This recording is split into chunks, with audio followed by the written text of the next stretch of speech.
Senator Guru, Here. Senator Nethercott, Excused. Senator Salazar, Representative Angelos, Representative Heiner, Here. Representative Nyman, Here. Representative Pendergraft, Co-Chairman Beitman, Here. Chairman Bear. Here. Mr. Chairman, you have a quorum. Thank you, Ms. Childress. Director Richards, would you please start by dispensing with the one concern that we have so that we can get to the correct paperwork to begin with? Thank you, Mr. Chairman. Don Richards, Budget and Fiscal Administrator. As is occasionally the case, we identify some unintended consequences or conflicts when we're preparing the Joint Conference Committee report. We did so this weekend, and I approached the maker of the motion, both chairs, and the second on that motion. The issue relates to the $750,450 related to dual and concurrent enrollment. That provision was reduced dollar for dollar for any similar amounts in Senate File 81, which is the recalibration bill, which on its face sounds like a completely reasonable approach, and it is, but it does result in an unintended consequence. Senate File 81 provides for payment of courses for public school students, and then the $750,000 would be reduced, and that had a preference for homeschool or privately schooled students. So the net result of your action would have the dual and concurrent enrollment for public school students fully paid for and no funds available for the non-public school students. So we have prepared both ways and can proceed with your direction.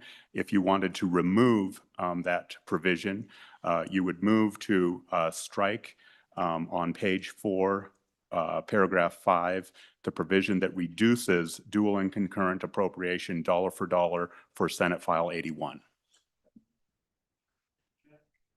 Senator Salazar? I would like to move with that amendment. Okay, moved. Seconded by Senator Guru. Discussion on the motion?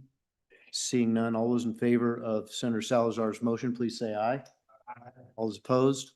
Motion carries. So now we'll distribute those per that action. Yes. Mr. Chairman, we had both packets prepared just in case the committee addressed one approach or the other.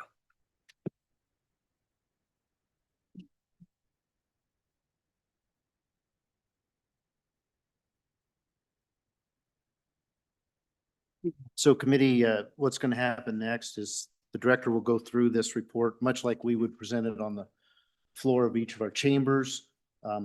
There's a bit of a scheduling difference between the chambers today. We'd like to get this presented to the bodies this morning so that there's time for our staff to get the concurrence report with signatures to the presiding officers by this evening, so we can dispatch with this particular action. So if you could just really pay close attention to the director's presentation. This is basically how we will be presenting it on the floor. And hopefully both bodies can do that around 11 a.m. this morning if there's no objection. Okay. All right. Director, please proceed. Mr. Chairman, members of the committee, I will actually run through this pretty quickly, but 2 times. So 2 different ways. The first way I will do it is the actual JCC report. You will see it has not yet been signed in your copy. The reason I want to walk through this is so that you see the actual language that was included in the deleted and further amended. I will then very quickly summarize the large sheet, which is often used as a presentation on the floor, and all of the deleted and further amended are noted in the color purple. So on page 1 of the Conference Committee report, we first list out all of the Senate adopted amendments for which no change has been made. They were adopted in their entirety. The $75,000 for the sign language interpreters in second reading amendment number 11, second reading amendment number 18. This was $550,000 for the rural vet med ed program. Senate third reading number 6. This was just authorization only for the Game and Fish to approve the use of Game and Fish funds for predator management in the Department of Agriculture. Senate third reading amendment number 8 was approved. I believe this was the Barlow amendment, providing $441,000 to the Department of State Parks and Cultural Resources for petroglyphs and pictographs. Senate third reading amendment number 13 provided $1.8 million. I believe this was Senator Beitman's amendment for senior services. Senate third reading amendment number 19 provided $5 million of additional funds in the Wyoming Community College Commission distributed through the state aid formula. Senate third reading amendment number 34, this I believe was Senator Crago's amendment for $29.9 million for school district entitlement payments if and only if the legislation relating to the long-term homeowner tax payment is enacted. It says 21.9. What is it? Excuse me, it is 21.9. Thank you. Please proceed. Senate third reading amendment number 37. This changes the transfer in the JAC version of the introduced bill from the general fund to the LSRA, and the Senate position prevailed. Those funds will be deposited into the PMTF. Senate third reading amendment number 38 transferred the entire balance, 88 million and change, from the SFRA or the School Foundation Program Reserve account to the School Foundation Program. Senate third reading amendment number 45.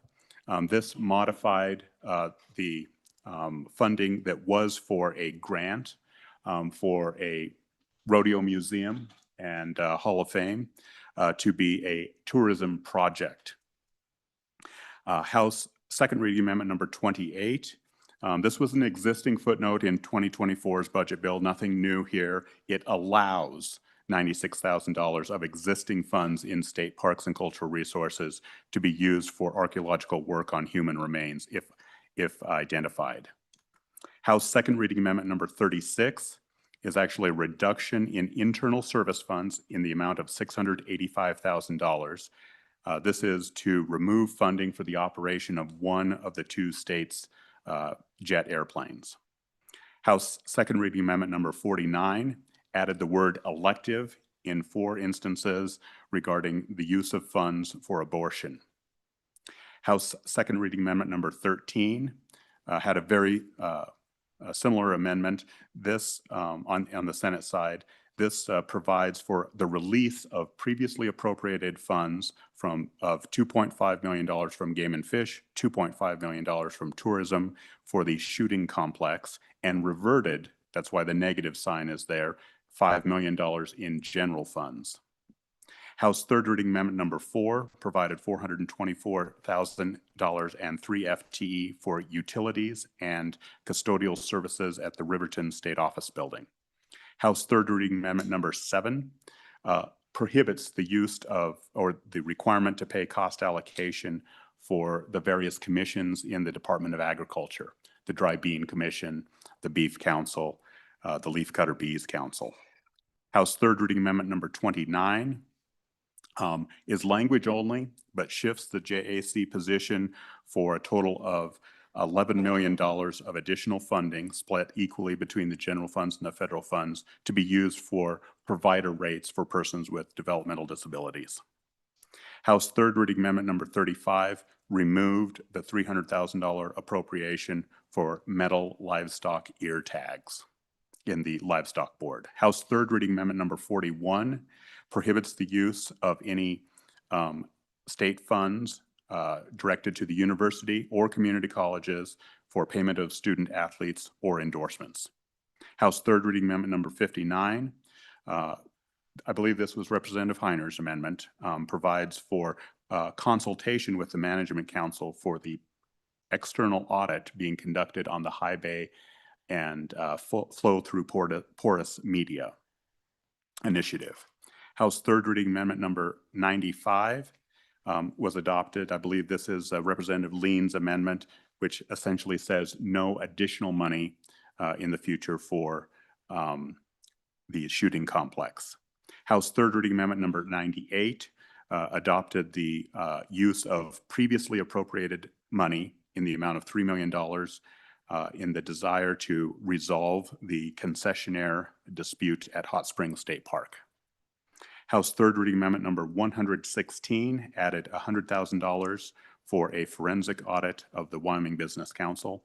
And finally, House Third Reading Amendment number 121 added $30,000 from the tourism account for the 1893 Yellowstone tree inscription. Those were all of the amendments that were adopted.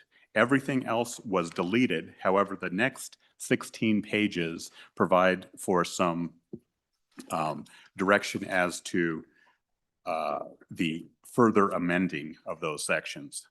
So I will just briefly touch on some of these and focus more heavily on others. The first 12 lines here are simply a removal of the long title for Hathaway program, a removal regarding the spending policies and the FMR cap, which were all removed from the bill. The first amount of money you will see on page 5, line 8, and I'm not referring to the page number of the report, but rather the page number of the bill. So page 3 of the report, where it says page 5, line 8, you added $1 million. That's for FNRPA in general funds. That restores the governor's recommendation. You have some technical corrections on page 6 and page 8. Then we have a increase of $500,000 to the General Services Division on page 11, line 11, and that is also included in footnote number 2. This is $1,012,000 for compensation increases for the plumbers, electricians, carpenters of the state. However, this appropriation is reduced dollar for dollar for the enterprise-wide compensation that will appear at the end.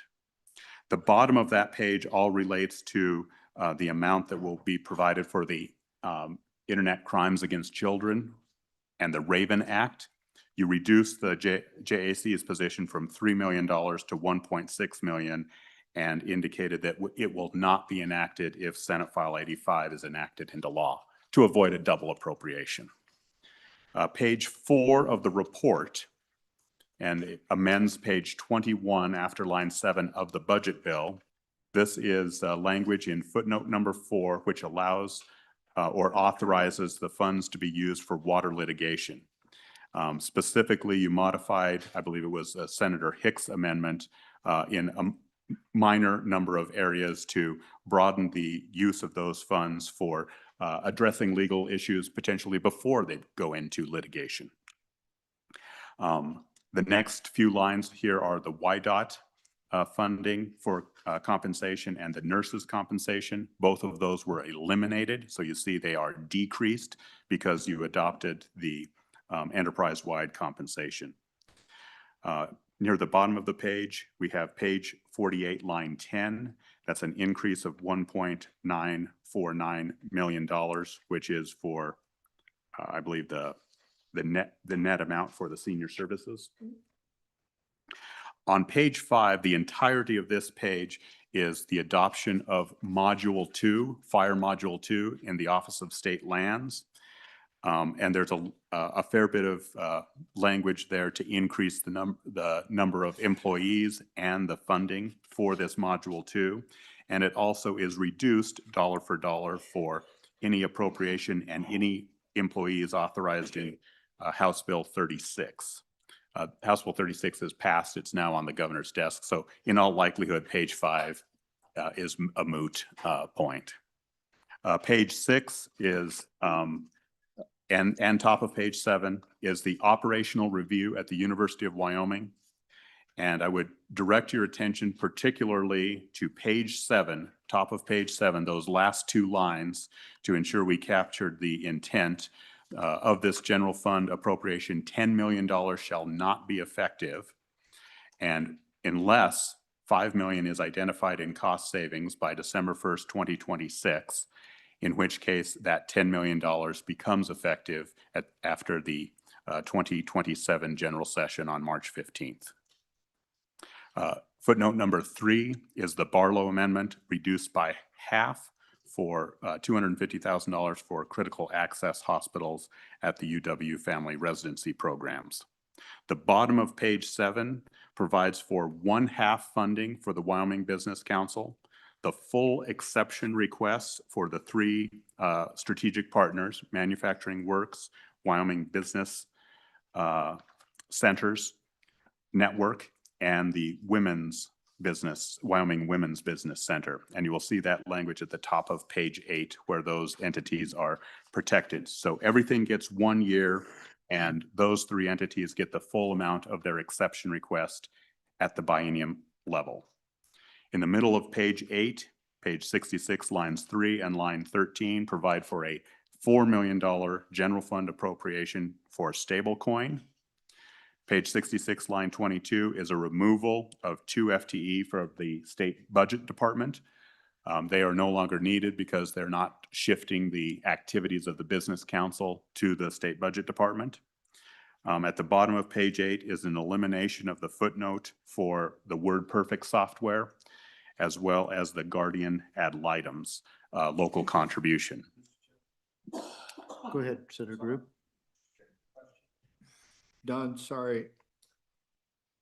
Go back on page 8. Mhm. You referred page 66, line 3, $4 million.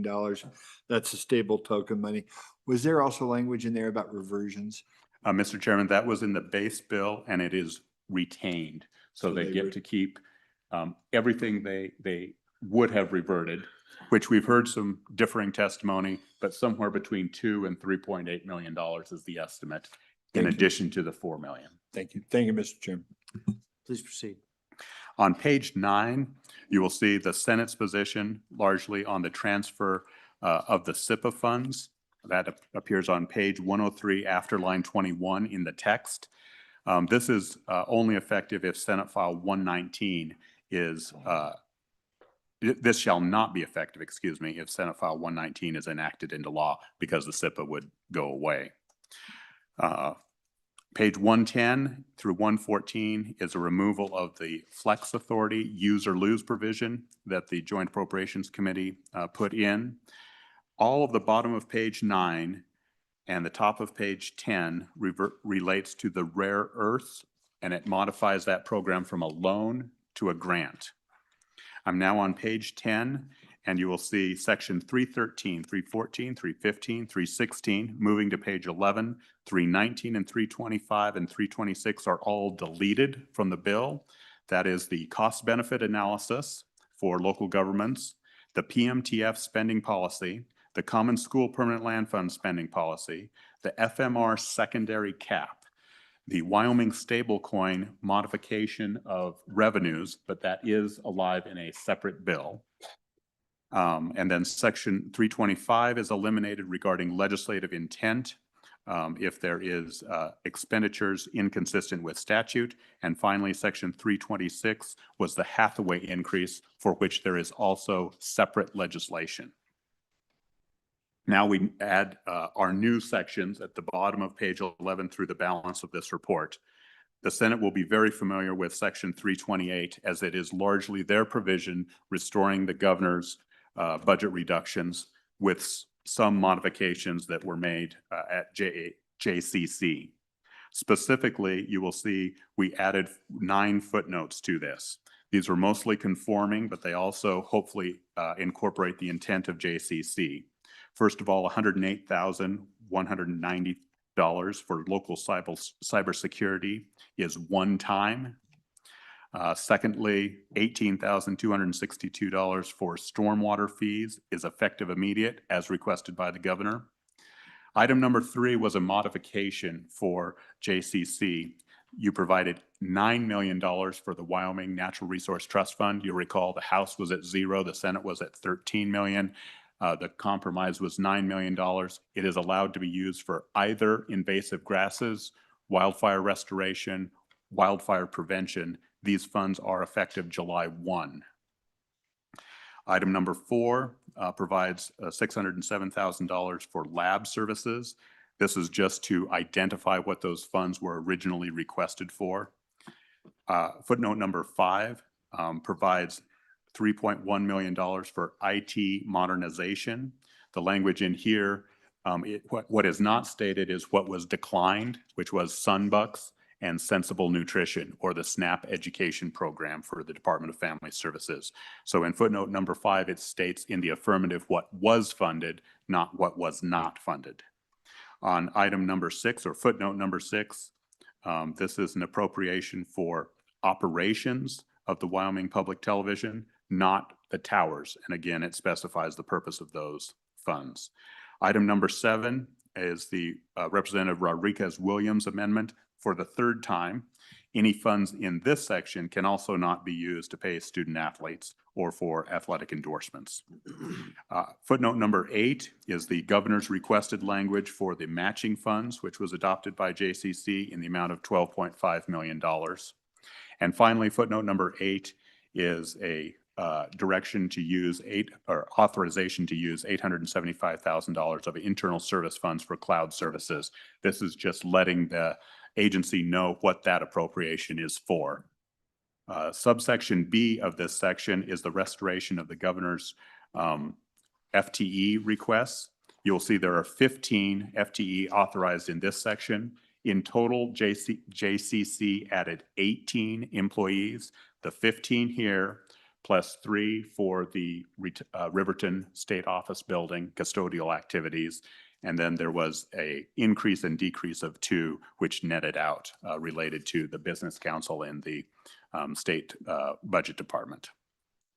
Employee compensation, both sides have seen this language. No amendment was made to it in section 329, which begins on page 15, continues on page 16 and the top of page 17. This is just a copy paste, nothing changed there from the governor's recommendation. And finally, the outdoor trails matching program was a compromise between the Senate and the House position. You'll recall the House position was at $400,000 using tourism dollars. The Senate position was at $1.2 million using general funds. The compromise was $800,000 using tourism dollars, providing a grant program that anyone can apply and requiring a dollar-for-dollar match. The last provision is the budget balancer, which we have really not talked about. So the LSRA budget balancer is authorizing an up to amount of $325,000. If you will shift your $325 million, $325 million from the LSRA to the general fund, you will see that that leaves a balance of I have to do a little mental math here.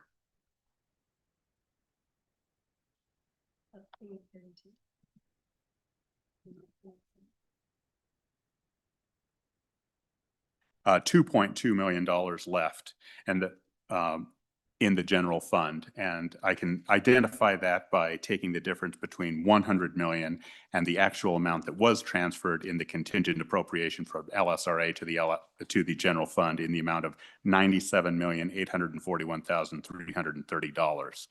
That is not much wiggle room. However, the differences between the House and the Senate on local or state funded capital construction, I included the high side. So if the Senate were to accept all of the additional appropriations that the House added, we would have enough money to do that.